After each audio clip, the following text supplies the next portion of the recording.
हुए पूजा सिंघल समेत कई आईएएस का तबादला किया गया है। पूजा सिंघल सूचना प्रौद्योगिकी एवं ई गवर्नेंस विभाग की सचिव बनाई गई। मुख्य कार्यपालक पदाधिकारी भी बनी है Pooja Singhal. Jharkhand communication network limited के अतिरिक्त प्रभार में पूजा रहेंगी। आईएएस मस्तराम मीना पेयजल एवं स्वच्छता विभाग के प्रधान सचिव, राजस्व पार्षद प्रभारी सदस्य बने रहेंगे मस्तराम मीना। आईएएस विप्रा भाल परिवहन विभाग की सचिव, परिवहन विभाग की आयुक्त पद पर भी विप्रा रहेंगी। आईएएस मुकेश कुमार योजना एवं विकास विभाग के सचिव बनाए गए। आईएएस राजेश्वरी बी वित्त विभाग की विशेष सचिव बनाई गई हैं। आईएएस अरवा राजकमल खान एवं भूतत्व विभाग के सचिव बनाई गई हैं। अरवा राजकमल उद्योग विभाग के भी सचिव रहेंगे। आईएएस धनंजय कुमार सिंह वित्त विभाग के संयुक्त सचिव बने हैं। आईएएस विनय कुमार सिन्हा उत्पाद आयुक्त बनाए गए हैं। प्रति रानी उद्योग विभाग की संयुक्त सचिव बनी है। आईएएस राजेश प्रसाद माध्यमिक शिक्षा के निदेशक बने हैं। आईएएस सीता पुष्पा स्कूली शिक्षा एवं साक्षरता विभाग की संयुक्त सचिव बनी है। IAS Kripanandan Jha ST SC OBC एवं अल्पसंख्यक कल्याण विभाग के सचिव बनाए गए। आईएएस सौरभ कुमार भुवनिया झारखंड अन्वेषण एवं खनन नगर निगम लिमिटेड के प्रबंधन निदेशक का अतिरिक्त प्रभार उन्हें दिया गया है। झारखंड राज्य खनिज विकास निगम लिमिटेड के अध्यक्ष के अतिरिक्त प्रभार पर ये रहेंगे। सरकार ने बड़े पैमाने पर आईएएस अफसरों का तबादला किया है और इन नामों में एक नाम पूजा सिंघल का भी है, जिन्हें अब जो है वो पोस्टिंग मिल चुकी है। बता दें कि सूचना प्रौद्योगिकी और ई गवर्नेंस विभाग में उन्हें सचिव के पद पर नियुक्त किया गया है। इसकी अधिसूचना जो है वो जारी कर दी गई है। बता दें कि जेल से निकलने के बाद पूजा सिंघल का निलंबन तो मुक्त हो गई थी, लेकिन उन्हें वेटिंग फॉर पोस्टिंग में रखा गया था। उनकी पोस्टिंग नहीं हुई थी और अब जो है सरकार के द्वारा इसे लेकर अधिसूचना जारी कर दी गई है। अब बता दें कि पिछले दिनों इस पूरे मामले को लेकर ईडी ने भी एतराज जताया था और इस मामले को लेकर कोर्ट भी गई थी कि पूजा सिंघल का जो है वो पोस्टिंग न हो। अब देखना होगा कि इस पर किस तरह से तमाम कवायदे आगे की ओर बढ़ती हैं। कैमरामैन संत के साथ ओम प्रकाश, न्यूज 18 रांची। रांची में निबंधन विभाग के मंत्री रामदास सोरेन ने बैठक बुलाई। बैठक में सभी उच्च पदाधिकारी के भी शामिल रहे। इस दौरान मंत्री ने कहा कि विभाग के काम को लेकर अधिकारियों को टारगेट दिया गया था और काम का 80% टारगेट पूरा हो गया है और अभी 1.5 महीना बाकी है। जल्द ही इसे भी पूरा कर लिया जाएगा। बिल्कुल ग्रामीण इलाके क्षेत्र में है, वैसे का तो बोला नहीं जा सकता है। उन लोगों को तो टारगेट जो दिया गया उसे अगर 90% में पूरा हो तो सफिशिएंट है और सभी ने आश्वस्त किया जो सरकार द्वारा दिया गया टारगेट को राजस्व वसूली में वो लोग तेजी से लाएगा और सरकार की लक्ष्य को पूरा करेगा। खबर गढ़वा से, जहां के समाहरणालय में मंगलवार को जिला अनुश्रवण और दिशा की बैठक की गई। बैठक की अध्यक्षता पलामू सांसद ने की। बैठक में विधायक सत्येंद्र नाथ तिवारी, नरेंद्र सिंह डीसी समेत जिला स्तरीय सभी विभाग के अधिकारी मौजूद रहे। बैठक में पहले की दिशा की बैठक में दिए गए निर्देश की समीक्षा की गई। इस दौरान सांसद ने सभी विभागों की समीक्षा की बात कही। समिति का बैठक हम कह सकते हैं काफी सक्सेसफुल रहा। यहाँ बहुत सारे मुद्दे सामने आए, उसमें खास करके मैं जो मुद्दा को रखा उसी का जिक्र करता हूँ। बालू की समस्या, मनरेगा में 50% कमीशन, ऑनलाइन करने के नाम पर सीओ द्वारा भाया दोहन। आज दिशा का बैठक बहुत दमदार रहा। हमारे अध्यक्ष सांसद महोदय थे और हमारे माननीय विधायक सत्येंद्र तिवारी, साथ में मैं भी मौजूद था। जिला के सभी पदाधिकारी मौजूद थे। अच्छा वातावरण में बहुत तरह से प्रश्न। खबर जमशेदपुर से, जहां बिष्टुपुर थाना क्षेत्र में पूजा कालिंदी नामक महिला ने खुद पर पेट्रोल छिड़क लिया और इलाज के दौरान उसकी मौत हो गई। मौत की खबर सुनकर प्रेमी का छोटा भाई एमजीएम अस्पताल पहुंचा, जहां महिलाओं के घर वालों ने उसकी जमकर पिटाई कर दी और पुलिस के हवाले कर दिया। आपको ये जानकारी दे दें कि पूजा कालिंदी शादीशुदा थी और सनी बाग के साथ उसका प्रेम संबंध चल रहा था। सुन्नी ने पूजा कालिंदी से कहा था कि अपने पति को छोड़ दो और मैं तुमसे शादी करूंगा, और फिर दोनों साथ रहेंगे, और महिला प्रेग्नेंट हो गई। पूरे मामले में बिष्टुपुर पुलिस का कहना है कि केस को संज्ञान में लेते हुए जांच शुरू कर दी है। महिला के परिवार वालों ने अगर लिखित शिकायत करते हैं तो युवक को गिरफ्तार कर जेल भेजा जाएगा। ये जो अभी डेट करी गई है, मंगलवार को लड़की का जल गई थी राम मंदिर का पीछे यूट्यूबर की जगह है बिष्टुपुर में, तो जल गई थी। इसका पहले भी हम इनका कंप्लेन लिए थे सहयोग के तौर में 2023 में। लड़का का केस हुआ, जेल भी गया, ठीक है। और ये अपना पति के साथ छूट गया क्योंकि पति की शादी हो चुकी दूसरे से। अरे बॉयफ्रेंड के चक्कर में तो केस भी खत्म करवा दिया लड़का, फिर 2 महीने का बच्चा पेट में तो उसको भी खराब कर दिया। ये बोलकर शादी करेंगे। अब जब नहीं की शादी नहीं तैयार तो लड़की तो जाएगी।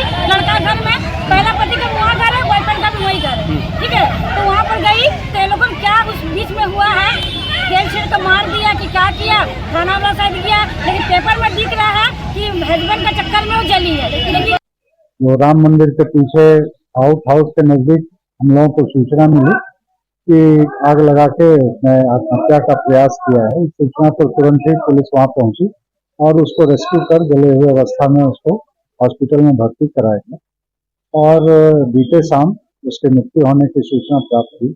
इस संबंध में प्राथमिक पूछताछ और जांच से यह बात सामने आई कि उक्त महिला का एक सनी नामक युवक से कुछ वर्षों से प्रेम प्रसंग चल रहा था, जबकि वो युवक पुरुष से शादीशुदा और बाल बच्चेदार है। खबर धनबाद से, जहां निजी अस्पताल में महिला मरीज की इलाज के दौरान मौत हो गई। परिजनों ने डॉक्टर पर लापरवाही का आरोप लगाया। परिजनों ने कार्रवाई की मांग को लेकर अस्पताल के बाहर धरना प्रदर्शन किया। जानकारी के बाद सदर थाना समेत 3 थाने की पुलिस मौके पर पहुंची। पुलिस ने परिजनों को समझाने की कोशिश की। जिला परिषद अध्यक्ष भी मौके पर पहुंचे। आपको ये भी बताएं कि महिला की घर में गिरने के कारण हाथ की हड्डी टूट गई थी, जिसे इलाज के लिए अस्पताल लाया गया था। डॉक्टर ने ऑपरेशन से पहले इंजेक्शन दिया, जिसके बाद महिला की अचानक मौत हो गई। लापरवाही आज का नया बात नहीं है। इनका जो बेटा है, चाहे अपने हैं, ये अपना बेटा को ट्रेनिंग दिला रहे हैं। यहाँ पर ऐसी घटना नया नहीं है। मान के चलिए कल रात में हाथ टूटा हुआ है, आज हॉस्पिटल आया लोग इलाज के लिए। बताइए, ओवरडोज के चलते जो लोग का जान चला जाता है तो अब किसके पास विश्वास करेगा? लोग घर से भाग के आता है कि चलो डॉक्टर के पास जाएंगे तो जान बचेगा। लेकिन इतना लापरवाही डॉक्टर है, इतना लापरवाही कि अपने बच्चे को अपना जगह स्थापित करने के लिए, अपना जगह व्यवस्थित करने के लिए लोग जा रहे हैं। खुद डॉक्टर का बेटा भी कबूल किया कि ओवरडोज के चलते जान गया पेशेंट का। ये चाची है गंगोत्री देवी। ये सरासर डॉक्टर का लापरवाही है और आए दिन सुनने में आता है कि खास करके कैलाश प्रसाद का जो क्लिनिक है, इस तरह का हादसा बराबर होते दिख रहा है, हम लोग को सुनने में आ रहा है। और ये तो मामूली सी चोट लगा था, हाथ क्रैक हुआ था, और हाथ क्रैक होने के बाद ये अचानक डेथ हो जाना, ये बहुत ही जांच का विषय है। और इस तरह का डॉक्टर का जो हॉस्पिटल है, उसको इसके लाइसेंस को रद्द किया जाए और इस पे कानूनी कार्रवाई किया जाए, क्योंकि इस तरह के आम जन लोग, गांव देहात से लोग यहाँ पे इलाज करने के लिए आते हैं। खबर जामताड़ा से, जहां 10 साल की बच्ची से दुष्कर्म और हत्या मामले में पुलिस ने 35 साल के एक आरोपी को गिरफ्तार किया। पड़ोसी पर ही हत्या और दुष्कर्म का आरोप है। जानकारी के मुताबिक आरोपी ने 2 शादी की हैं और बच्चे भी हैं। पुलिस ने आरोपी के मानसिक रूप से विक्षिप्त होने की आशंका जताई है। पुलिस ने मामले में 24 घंटे के अंदर कार्रवाई करके आरोपी को जेल भेजा है। आपको बता दें कि घटना के बाद से गुस्साए लोगों ने नाला दुमका मुख्य सड़क को जाम कर दिया था। आरोपी की गिरफ्तारी के बाद सड़क जाम को हटवाया गया। तुरंत हमने जो घटना की जब पता चली पुलिस को, तो तुरंत एक SIT का गठन किया गया SDPO मनोज महतो और थाना प्रभारी प्रदीप के नेतृत्व में। और उसमें तुरंत पुलिस SDPO मनोज महतो के द्वारा त्वरित कार्रवाई करते हुए विदिन 24 आवर में अभियुक्त जो भागा फिर रहा था पुलिस के छापामारी के बावजूद, तो उसको गिरफ्तार कर लिया गया जंगलों से, और फिर उसको गिरफ्तार करके आज जेल भेजा जा रहा है। और उनके पास से जो भी उनका बयान है, इन सबको नोट डाउन कराया गया। आगे कार्रवाई हम लोग। गिरिडीह में करीब 70 एकड़ जमीन को अतिक्रमण मुक्त कराने पहुंची प्रशासन की टीम के साथ धक्का मुक्की हुई। जेएमएम नेता और जमीन माफिया इरशाद अहमद बारिस ने अधिकारियों की टीम का विरोध किया। इस दौरान अंचल अधिकारी मोहम्मद असलम के साथ जमकर तू-तू-मैं हुई। हालांकि बाद में सीओ ने मोर्चा संभाला और करीब 70 एकड़ जमीन को अतिक्रमण से मुक्त कराने के लिए मापी शुरू की। इस मामले में जमीन माफिया इरशाद अहमद बारिस के खिलाफ केस भी दर्ज किया गया है। मामला है रेवेन्यू में, और सरकार का आदेश है कि जीएम जमीन जो है कि 46 से पहले की है और उसके साथ जो शरायत है सरकार के उसको पूरी करता है और उसके लिए आवेदन करता है नियमितीकरण का, तो आवेदन करेगा और सब कुछ सही पाया जाएगा तो उसका अनुशंसा किया जाएगा और डीजी सर के स्तर से फिर उसको प्रतिबंधित सूची से हटाया जाता है। ये कोई रॉकेट साइंस थोड़ी है, ये तो वेल लेड आउट जो है एक्ट है सरकार का। सर जो नापी हुआ है उसमें बोर्ड वगैरह लगेगा क्या? विधि सम्मत कार्रवाई होगी, अभी इसका पूरा एनालिसिस किया जाएगा। खबर देवघर से, जहां के रमा देवी बाजला महिला महाविद्यालय में 2 डॉक्टर क्लब और IQC के तत्वाधान में एक वर्कशॉप का आयोजन किया गया। कार्यक्रम का थीम बेटियों से है, माता पिता का स्वाभिमान रहा। कार्यक्रम की शुरुआत में महिला रोग विशेषज्ञ डॉक्टर रीता ठाकुर के साथ कॉलेज के प्रोफेसर PC दास, डॉक्टर किसलय सिन्हा ने की। कार्यक्रम में सिर्फ बेटियों के माता पिता को अतिथियों ने सम्मानित किया। सेमिनार का संचालन सामाजिक कार्यकर्ता वरुण राय ने किया और बेटियों को आगे बढ़ाने की इस मुहिम का हिस्सा बनने की अपील की। कार्यक्रम में कई छात्राओं ने भी अपने विचार रखे हैं और घर में होने वाले भेदभाव के बारे में बताया। बेसिक एजुकेशन नहीं है, ये सबके लिए लड़कियों को कैसे प्रमोट करना है, ये एक बहुत अच्छा अवेयरनेस प्रोग्राम मुझे लगा, जिसमें कि वो बेसिक थॉट्स क्या है, आप अगर कहीं भी एक थॉट फेंकते हैं तो उसका रिपल इफेक्ट होता है। जैसे बेटियों को सम्मान दे रहे हैं, बेटियों के माता पिता को सम्मान दे रहे हैं, तो इसकी चर्चा होगी और इसका लॉन्ग इफेक्ट हो सकता है, ताकि समाज में लड़के लड़कियों को बराबर से ये 2 डॉटर्स क्लब हमारे पास अपना ये कार्यक्रम लेकर आए, तो बहुत ही अच्छा उनका कॉन्सेप्ट था। और हमारा जो IQC सेल है हमारे कॉलेज में, उसके थ्रू ही जो भी कार्यक्रम होते हैं कोऑर्डिनेट किया जाता है और मैं उसकी कोऑर्डिनेटर हूँ। बेटी का भेदभाव जो होता है वो भेदभाव मिट सके और 100% जो है वो समाज हमेशा उत्थान की ओर जाए, एक बेटी के जरिए भी हो जा सकता है। सोच बदलो, change the mindset of people of India. एक बेटी लक्ष्मी होती है, दूसरी बेटी बोझ जाती है, 2 बेटी हो गई तो एक बेटा कर लो, क्यों कर लो। इसी सोच को खत्म करने के लिए, क्योंकि बेटियों के माता पिता पे ये सामाजिक बोझ आता है। हमारा समाज बोलता है कि बेटा कर लो, किसको बोलता है? बाप को बोलता है, माँ को बोलता है। तो ये जो भेदभाव है इससे बेटी और बेटा में फ़र्क आता है। तो हम चाहते हैं हमारा 2 daughters club India proud movement के बैनर तले हमारा जो आंदोलन है, हमारा जो जन भागीदारी का जो कार्यक्रम है, ये कहता है कि बेटी और बेटा में फर्क मिटाओ। कथावाचक इंद्रेश उपाध्याय इन दिनों झारखंड में कथा वाचन कर रहे हैं। 15 फरवरी से ही रांची में उनकी कथा चल रही है, जिसमें बड़ी संख्या में श्रद्धालु पहुंच रहे हैं। कथावाचक इंद्रेश उपाध्याय आज रांची के सरला बिरला यूनिवर्सिटी में श्रद्धालुओं से मिल रहे थे। इस दौरान न्यूज 18 से खास बातचीत में इंद्रेश उपाध्याय ने कहा कि झारखंड के लोगों की सादगी और शांति प्रियता के मुरीद हो गए हैं। यहाँ के लोग बड़े शांत स्वभाव से कथा सुनते हैं और महाकुंभ को लेकर उमड़ रही भीड़ को लेकर उन्होंने कहा कि कोई ज़रूरत नहीं है कि लोग संगम स्नान कर ही पुण्य कमा सके। संगम में 84 कोस दूर तक कहीं भी पवित्र स्नान से उतना ही लाभ मिलता है।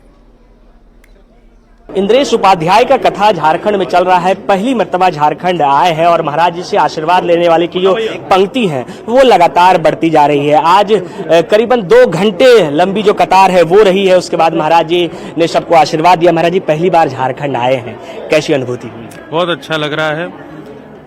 भक्ति भाव और पुरातन जो कल्चर है उसको समेटे हुए यहाँ के लोग हैं।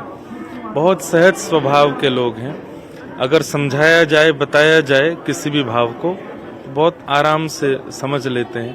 इतनी संख्या में लोग आते हैं कथा में, पर पिन ड्रॉप साइलेंस, मतलब कहीं ना कहीं जो है एटिकेट्स भी जानते हैं। तो ये झारखंड के लोगों में कुछ कुछ अनुभव करने को मिला है हमें। झारखंड आप आए, घूम भी रहे थे, कल्चर भी देखा है, इसके साथ साथ अलग अलग फॉल्स भी शायद हमें पता चला कि आप घूमने गए थे। एक ही फॉल गए अभी तक, जोहा फॉल। हाँ, क्रिकेट की भी पसंद है आपको? कह रहे हैं कि झारखंड वाले आउट कर दे रहे हैं महाराज जी को। नहीं, ऐसी बात तो नहीं है। वो हम हो जा रहे हैं क्योंकि कथा कर रहे हैं ना झारखंड वालों के लिए, इसलिए हम आउट हो जाते हैं। एक सवाल कुंभ से रिलेटेड होगा। जिस तरीके से भीड़ लगातार कुंभ में जा रही है, लोगों से क्या अपील होगी?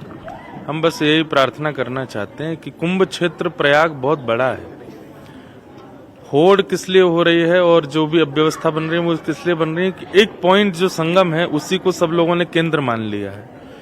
हम स्वयं कुंभ जाकर के गए, हम स्वयं गंगा जी के घाट पर नहा के आ गए, हमें नहीं था कि हम संगम में ही जाएं। संगम स्नान अपने आप में एक महत्वता रखता है, पर ऐसा है कि जहां संगम क्षेत्र है उसके आसपास के 84 कोस में अगर आप खड़े भी हो जाएंगे तो भी आपको संगम स्नान का फल मिलता है।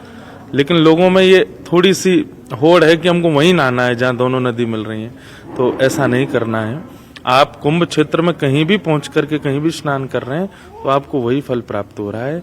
ये बस प्रार्थना करना चाहेंगे, व्यवस्थाओं को देखते हुए जाएं। झारखंड के लोग, अंतिम सवाल है कि झारखंड के लोग आपसे आशीर्वाद की उम्मीद करते हैं, क्या आशीर्वाद झारखंड के लोग?